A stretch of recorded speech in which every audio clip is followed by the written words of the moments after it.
সদস্য পরবর্তী বক্তা অ্যাডভোকেট মোহাম্মদ জালাল উদ্দিন, সংসদ সদস্য কিশোরগঞ্জ 2। মাননীয় স্পিকার, আপনার সময় 5 মিনিট। আপনাকে ধন্যবাদ। আপনার সময় 5 মিনিট। আলহামদুলিল্লাহ, পরম করুণাময় আল্লাহর দরবারে প্রার্থনা করছি যে আল্লাহ আমাকে কবুল করেছেন এখানে। মাননীয় স্পিকার, আমি প্রথমে শ্রদ্ধার সাথে স্মরণ করছি শহীদ রাষ্ট্রপতি জিয়াউর রহমান সাহেবকে, যার সাথে হাত ধরে রাজনীতি শুরু।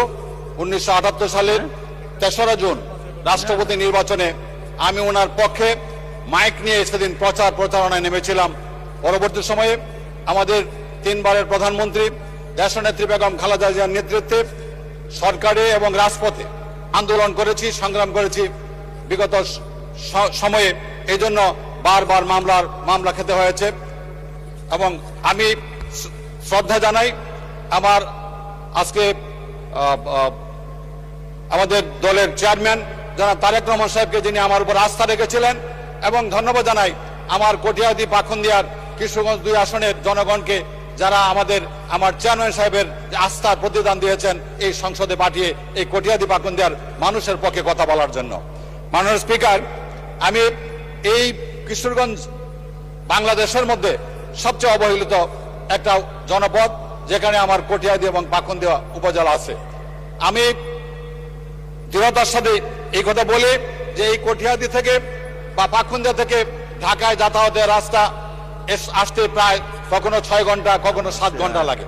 আমাদের সেই গাজীপুর থেকে, যেটা রাজেন্দ্রপুর রাস্তা থেকে পাখুন্দিয়া পর্যন্ত রাস্তা এত সরু যে রাস্তাঘাটের অবস্থা এরকম খারাপ যে সেখানে রাস্তা গাড়ি ভালো মতো চালানো যায় না। আবার সেটা নরসিংদী ভৈরব দিয়ে আমরা কটিয়াদী যাই, সেই কটিয়াদীর রাস্তাও সেটা তেমন ভালো না। এবং বিশেষ করে ট্রেন লাইন যেটা আছে আমাদের ঢাকা টু কিশোরগঞ্জ, সেখানেও এমন খারাপ ট্রেন লাইন এবং ট্রেন ব্যবস্থাপনা এত খারাপ যে ট্রেনে আসতেও আমাদের 5 ঘন্টা লেগে যায় সেই কটিয়াদীতে পাখুন্দিয়া থেকে।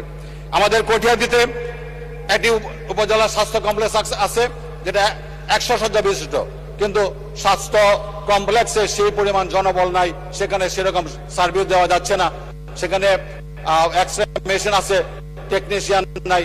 আবার আমার পাখুন্দিয়া উপজেলার সেই স্বাস্থ্য কমপ্লেক্স আছে 50 শয্যা বিশিষ্ট, সেখানে 100 শয্যা বিশিষ্ট সেই স্বাস্থ্য কমপ্লেক্স দরকার।